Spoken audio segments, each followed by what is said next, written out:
तो देखिए, हम जैसा कि मैंने आपको कहा था कि हम इसके हर टाइप की बात, जो प्रोबेबिलिटी चैप्टर है उसमें हर टाइप के क्वेश्चन की बात करेंगे। इसमें एक टाइप का क्वेश्चन और आता है जो कि आपका कॉइन बेस्ड आता है। वैसे तो मैंने आपको बताया था कि अगर एक कॉइन टॉस करने का कहा हो तो वो क्वेश्चन काफ़ी इजी हो जाता है करने के लिए। लेकिन अगर क्वेश्चन में आपसे बोला जाए कि एक कॉइन को हमने 2 बार टॉस किया या 2 कॉइन को हमने साइमल्टेनियसली एक टॉस किया, तो उस पर 2 टेल आने की प्रोबेबिलिटी क्या है, या एटलीस्ट 1 टेल आने की प्रोबेबिलिटी क्या है, या एटलीस्ट 2 टेल आने की प्रोबेबिलिटी क्या है। तो वो सब क्वेश्चन कैसे सॉल्व किए जाएंगे मैं आपको इस पर बताने वाला हूँ। अब जैसा कि आप लोग देख रहे हैं, यहाँ पर एक क्वेश्चन लिखा हुआ है कि अ coin toss twice simultaneously, find the probability of getting.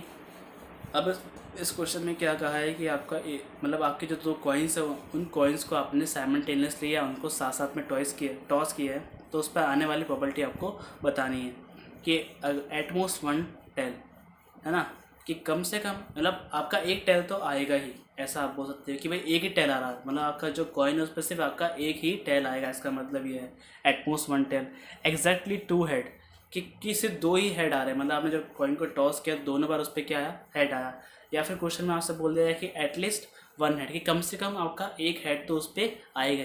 तो जब कम से कम की बात होती है तो क्वेश्चन में आपको ये ध्यान रखना है कि ज़्यादा से ज़्यादा 2 भी आ सकते हैं, तो आपको वो वाला भी टर्म काउंट करना है। लेकिन आपको पहले ये पता होना चाहिए कि टोटल आउटकम कितने होंगे। तो मैंने आपको यहाँ पे एक चार्ट में शो कर रखा है कि अगर एक कॉइन को हम लोग एक बार टॉस करेंगे या तो हेड आएगा या फिर टेल आएगा। लेकिन अगर हम 2 बार टॉस करेंगे तो हमारे पास में क्या क्या आउटकम आएंगे, head head, head tail, tail head और आपका टेल टेल। तो हमारे पास टोटल आउटकम कितने हो गए, टोटल आउटकम आपके कितने हो गए, 4 हो गए। अब जैसा मैंने कहा था पहले क्वेश्चन में आपका कि एटमोस्ट 1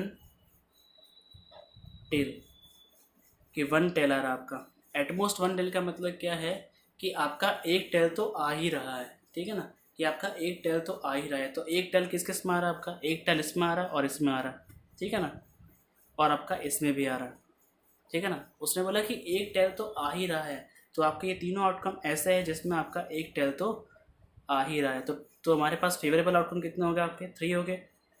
फेवरेबल आउटकम 3 हो गए। जब फेवरेबल आउटकम आपके 3 हो गए तो प्रोबेबिलिटी क्या हो जाएगी हमारे पास, probability of that event should be 3/4, क्योंकि 4 तो क्या है हमारा टोटल आउटकम है और 3 क्या है हमारे पास फेवरेबल आउटकम है। तो ये हमारी प्रोबेबिलिटी आ गई। अब जैसा मैंने क्वेश्चन में आपको बताया था सेकंड क्वेश्चन में कि एग्जैक्टली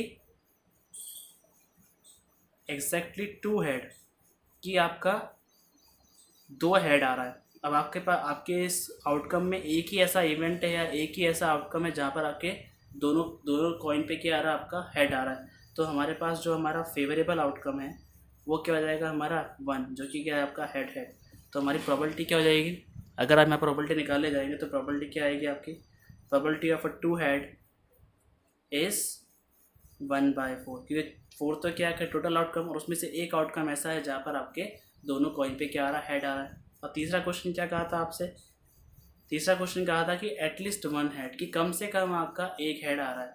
तो ये तीनों आउटकम जैसा आपका ये वाला और ये वाला, कौन सा वाला, एटलीस्ट 1 हेड। तो जब हमने 1 हेड की बात की थी तो वो क्वेश्चन आपका सेम हो जाता है एटमोस्ट जैसा। मतलब आपको अगर बोला 1 हेड तो मतलब आपका हेड टेल, टेल हेड और आपका हेड हेड, इन तीनों ही फेवरेबल आउटकम में आप लोग क्या देख रहे हैं, कम से कम आपका एक बार हेड तो आ ही रहा है। तो 3 क्या हो गया हमारा 3 हमारा हो गया फेवरेबल आउटकम। तो प्रॉबिलिटी क्या हो जाएगी इस इवेंट की, वो हो जाएगी हमारे पास 3/4। तो इस तरह से आप लोग किसी भी कॉइन वाले क्वेश्चन को सॉल्व कर सकते हो अगर आप उसका डायग्राम जानते हो कि कितने टोटल आउटकम आ रहे हैं। अगर नहीं आ रहे तो आप इस तरह से बना के उस क्वेश्चन को सॉल्व कर सकते हो। आई होप आपको ये क्वेश्चन समझ में आया होगा। Please like, share and subscribe.